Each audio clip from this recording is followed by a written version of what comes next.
Olá, irmãos.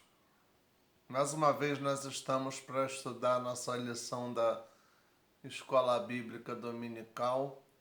Então aqui estamos com a nossa aula de número 2, A Vida de Paulo, a revista do segundo trimestre, A Vida de Paulo. Aula número 2, que tem como título A Universalidade da Obra de Cristo. Oremos então, irmãos, para o início da nossa aula. Senhor Deus, nós te louvamos pelo teu poder, pela tua graça, pela tua misericórdia.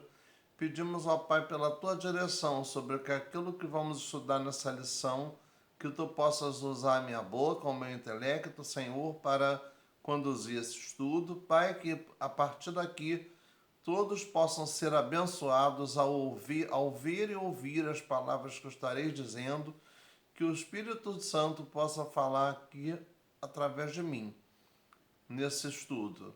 Dá-nos a tua direção, meu Deus, abençoa a nossa aula, Senhor, abençoa a nossa igreja, Senhor, abençoa a nossa classe, todos, ó Pai, toma-nos nas tuas mãos, ó Deus, em nome de Jesus, amém. Bem, nós estaremos fazendo a leitura na carta de Paulo aos Romanos, capítulo 1, a partir do verso 18, e é uma leitura bíblica assim um pouco longa. Os irmãos então prestem a devida atenção, por favor, e acompanhem, por favor, e acompanhem.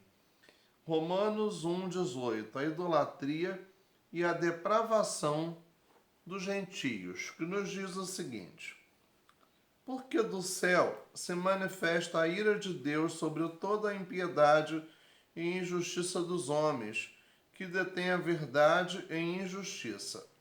Porquanto o que de Deus se pode conhecer, neles se manifesta, porque Deus lhe manifestou. Porque as suas coisas invisíveis, desde a criação do mundo, tanto o seu eterno poder como sua divindade se entendem e claramente se veem pelas coisas que estão criadas, para que eles fiquem inexcusáveis. Porquanto, tendo conhecido a Deus, não o glorificaram como Deus, nem lhe deram graças. Antes, em seus discursos se desvaneceram, e o seu coração insensato se obscureceu. Dizendo-se sábios, tornaram-se loucos, e mudaram a glória do Deus incorruptível em semelhança da imagem de homem corruptível, e de aves e de quadrúpedes e de répteis, pelo que também Deus os entregou às concupiscências dos seus corações, à imundícia, para desonrarem seus corpos entre si. Pois mudaram a verdade de Deus em mentira, e honraram e serviram mais a criatura do que ao Criador, que é bendito eternamente. Amém. Pelo que Deus os abandonou às paixões infames, porque até as suas mulheres mudaram o uso natural, no contrário à natureza. E semelhantemente também os varões, deixando o uso natural da mulher, se inflamaram em sua sensualidade uns para com os outros, varão com varão, cometendo torpeza e recebendo em si mesmos a recompensa que convinha ao seu erro. E como eles se não importaram de ter conhecimento de Deus, assim Deus os entregou a um sentimento perverso, para fazerem coisas que não convêm. Estando cheios de toda a iniquidade, prostituição, malícia, avareza, maldade, cheios de inveja, homicídio, contenda, engano, malignidade, sendo murmuradores, detratores, aborrecedores de Deus, injuriadores, soberbos, presunçosos, inventores de males, desobedientes aos pais e às mães, nécios, infiéis nos contratos, sem afeição natural, irreconciliáveis, sem misericórdia, os quais conhecendo a justiça de Deus, que são dignos de morte, os que tais coisas praticam, não somente as fazem, mas também consentem aos que as fazem. Dando a continuidade a essa leitura no capítulo 2 de Romanos, a partir do versículo 1. Portanto, és inexcusável quando julgas, ó homem, quer que sejas, porque te condenas a ti mesmo naquilo em que julgas a outro, pois tu que julgas fazes o mesmo. E bem sabemos que o juízo de Deus é segundo a verdade sobre os que tais coisas fazem.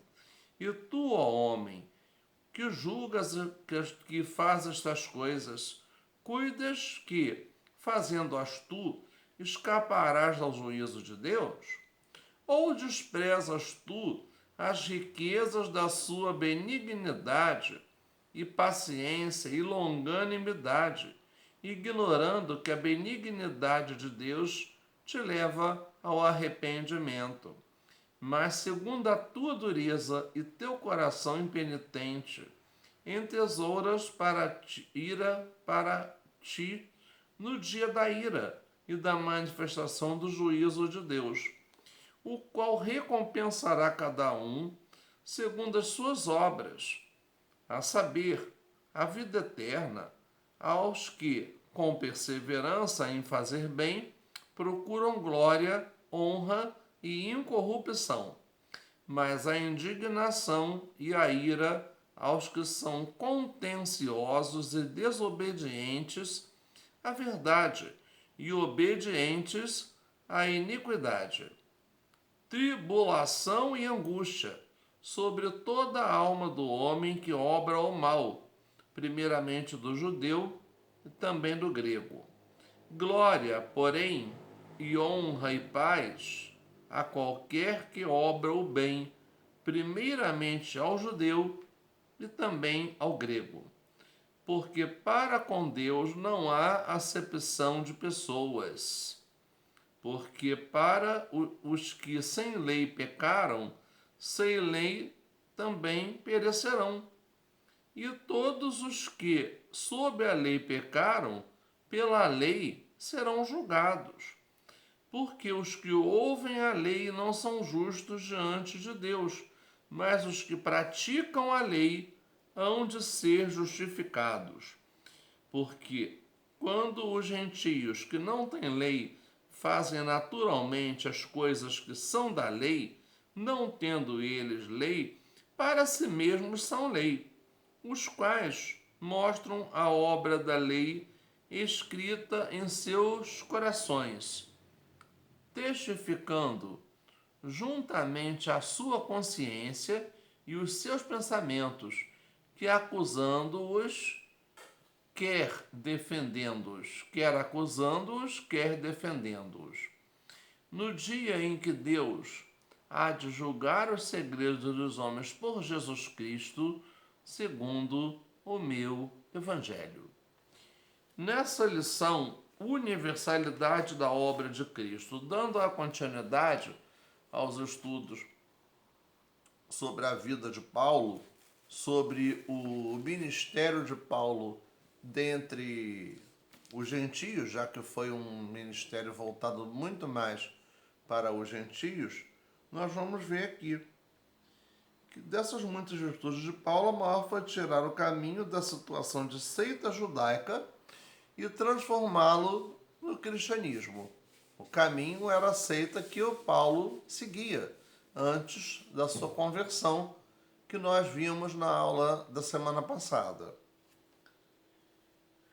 Religião universal. O cristianismo tornou-se religião universal. O mérito é sempre de Deus, que o chamou desde o ventre, conforme está em Gálatas 1,15, e que na sua soberania poderia ter chamado outro. Mas Paulo não foi desobediente à visão celestial, conforme Atos capítulo 26, versículo 19. O homem de Tarso tornou o homem de Nazaré matéria de culto no mundo inteiro. O homem de Tarso, Paulo. O homem de Nazaré, Jesus. Então, o que o homem de Tarso fez? Ele levou o evangelho, as boas novas de Jesus, a salvação de Jesus ao mundo da época. Foi tornando o cristianismo, inicialmente, pela primeira vez, tornou o cristianismo como uma religião universal. Mas não pregando uma religião somente, mas a vida, a salvação em Jesus Cristo. Ele compreendeu melhor que ninguém que a obra de Jesus tinha dimensão universal, como foi dito na lição anterior. O vinho novo sairá do odre velho, e o instrumento para isso será um fariseu que se encontrou com Jesus ressuscitado. Vamos lembrar de que Paulo era fariseu. Era fariseu e era de uma linha muito radical, muito ortodoxo. Ele era muito ortodoxo. Fariseu, para nós, hoje, é sinônimo de hipócrita. Farisaísmo, hipocrisia. Alguém que diz, mas não vive aquilo que diz. Faz aquilo bem diferente do que prega. Por causa de Mateus 23. Mas a palavra fariseu deriva de ferichute, que significa abstinência e separação. Dentre as divisões, as facções do judaísmo, os fariseus eram os mais fiéis à lei judaica, a chamada Torá. E o fariseu não era em si hipócrita para o que ele cria, para as práticas ele não era hipócrita, mas alguém sério e zeloso pelo judaísmo, com a mente dominada pela lei. Paulo, sendo um judeu ortodoxo, entendeu o evento Jesus como nem a própria igreja, inicialmente a igreja primitiva, compreendeu. Então lembramos, o início do cristianismo, a igreja primitiva, ela veio carregada das características do judaísmo. E o judaísmo, até hoje, não é uma religião missionária. Não é uma religião que tenha a função, a missão de propagar as suas verdades. Não é? É bem diferente do cristianismo, que é uma religião missionária, e também do islamismo, que são religiões que derivaram, que se originaram a partir do judaísmo, que, diferente do judaísmo, são religiões missionárias. E o judaísmo não é. É bom deixarmos claro e definido isso. No item 1, inicialmente uma seita judaica. Que aí quando diz aí, e quando Pedro subiu a Jerusalém, disputavam com ele os que eram da circuncisão, dizendo: entraste em casa de homens incircuncisos e comeste com eles, o que seria inaceitável para os judeus. Pedro foi censurado pela igreja por ter entrado na casa de Cornélio. Cornélio era este homem incircunciso do qual o texto se refere. Aliás, ele dissera a Cornélio que não devia entrar em sua casa e o que fazia por causa e que o fazia por causa de uma visão de Deus. O próprio Pedro já estava guardando em si, na sua mente, aquele resquício, aquele ranço do judaísmo, aquelas coisas que faziam com que eles imaginassem uma religião fechada, muito diferente do cristianismo, que é uma religião missionária, aberta, uma religião que se expande, porque como a gente vamos lembrar desse detalhe, nós não estamos pregando religião, nós estamos pregando Jesus, vida, ressurreição, transformação, muito além de uma simples religião. Então aí, isso está em Atos 11, 28. Quando o Espírito Santo veio sobre Cornélio e sua casa, Pedro e seus acompanhantes se admiraram. Está em Atos 10, 45. Os gentios também tinham direitos espirituais. Assim é que eles foram batizados. Em Atos 10 também, 47 e 48. Esse foi o mistério, o segredo de Deus, que Paulo compreendeu melhor do que todos, que está em Efésios 3, de 1 a 6. A salvação universal, tá? Que é para todos. Mas nem assim a questão cessou.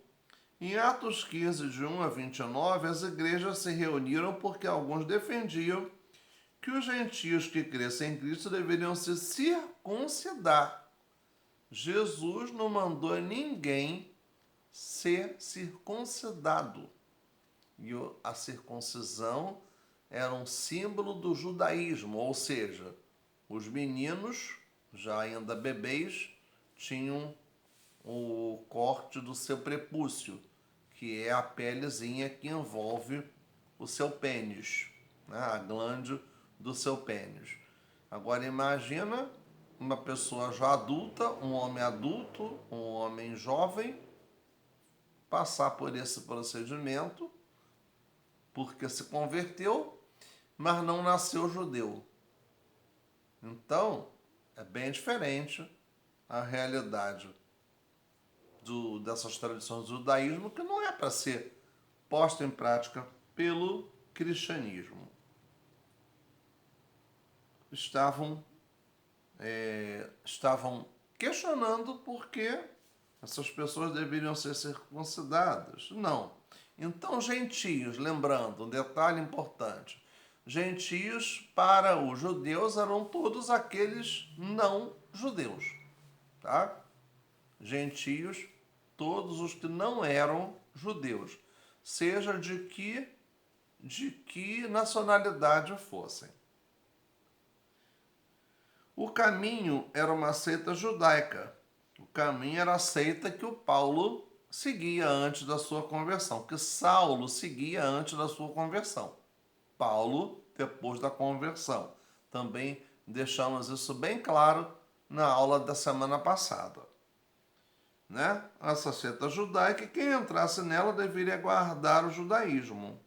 Nessa ocasião aconteceu a ruptura do cristianismo com o judaísmo, a ruptura, a separação. O evangelho deixou os limites estreitos que queriam lhe impor. Paulo, que lutou por isso, né, que está nos versículos 2 e 15, já entendera a questão muito antes. Paulo teve essa visão de universalidade do cristianismo muito antes de Pedro, de André, de Mateus, dos apóstolos que conviveram diretamente com Jesus antes da sua morte e ressurreição. Coisa que Paulo não viveu esse período. Nessa ocasião houve a ruptura, né? E Paulo entender a questão antes, desde a sua conversão, o Senhor dissera que ele foi escolhido para levar o evangelho aos gentios. E mais tarde, na sua mais dura carta, ele disse que a circuncisão, como rito religioso, anulava a obra de Cristo, ou cristão ou judeu, ou a salvação pela graça por meio da fé, que está lá em Efésios 2, um versículo bem conhecido de todos nós, e em Gálatas 2,16, ou a salvação pela lei. Se a salvação viesse pela lei, a morte de Jesus teria sido sem sentido, seria sido em vão. Gálatas 2:21.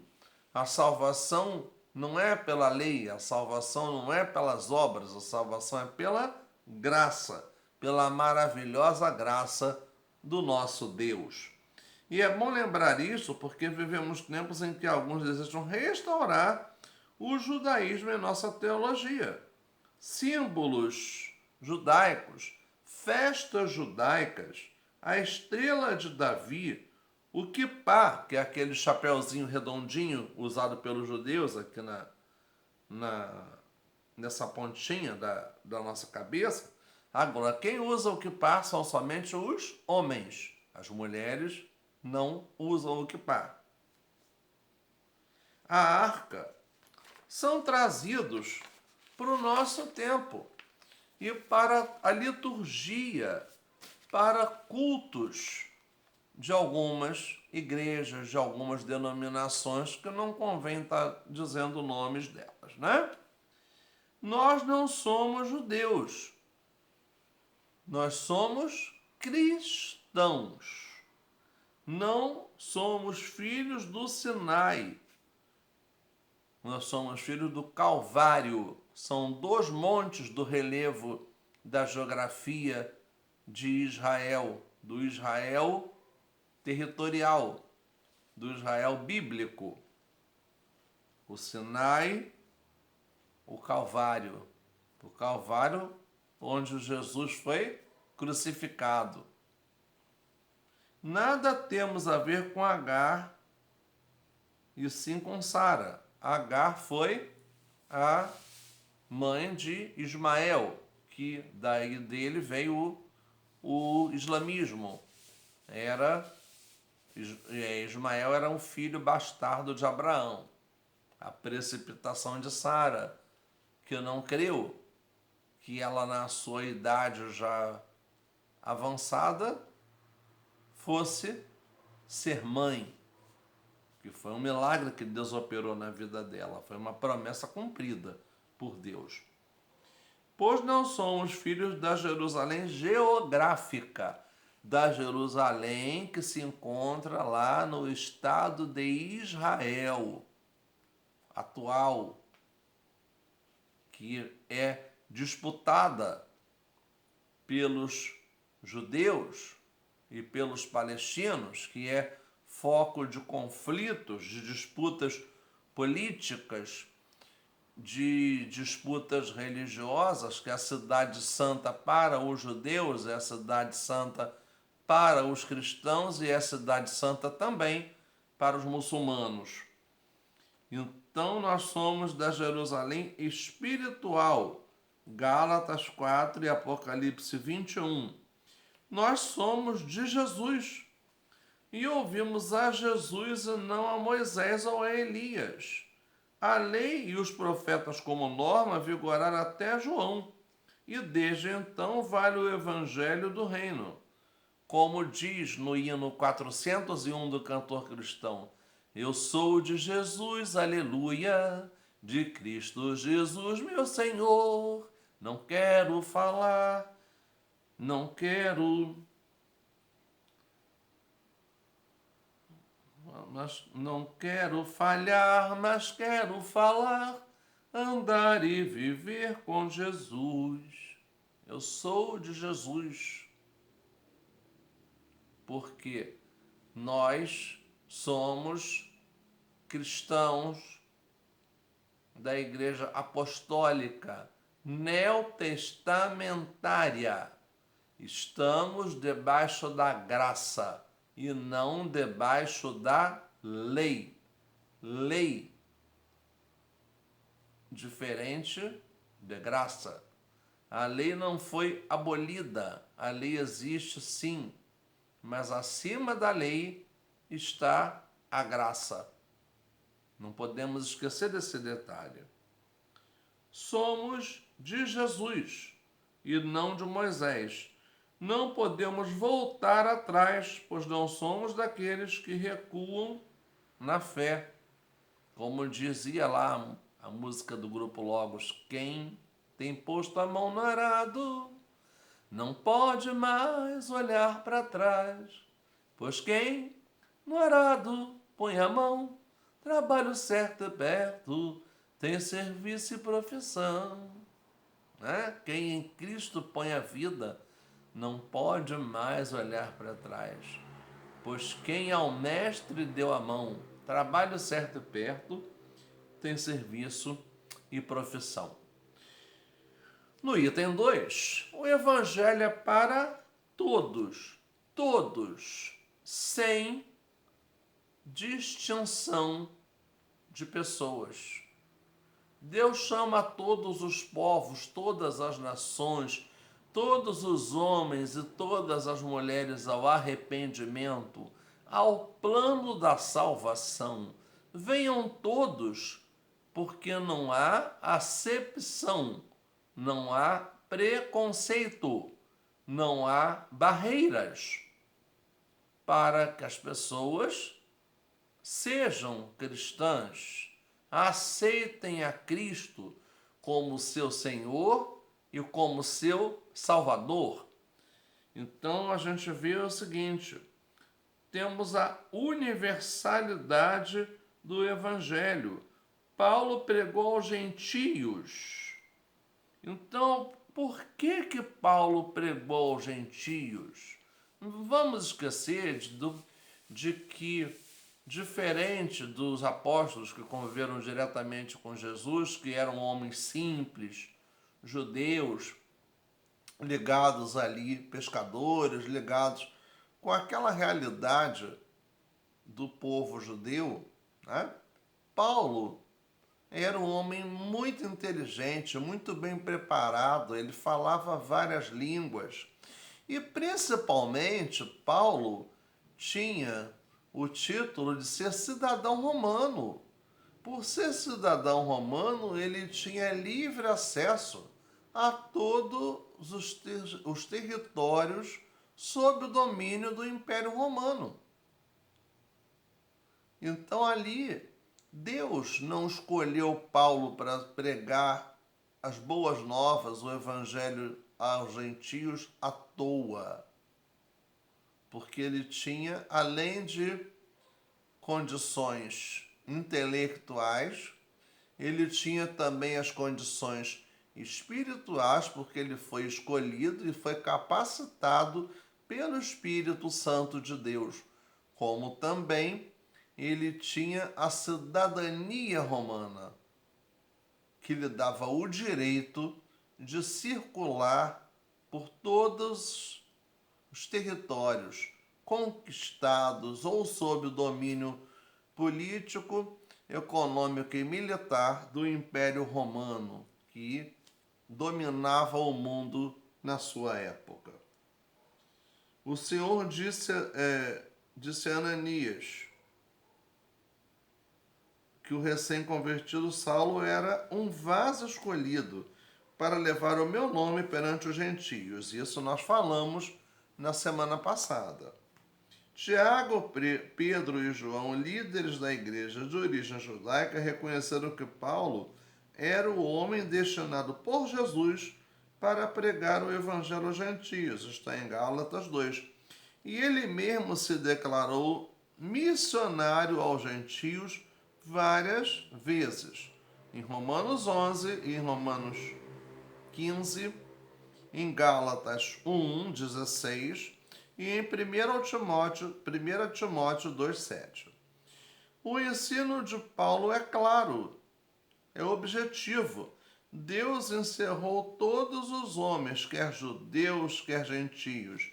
Deus encerrou, Deus enquadrou toda a humanidade para ser alvo das boas novas do Evangelho.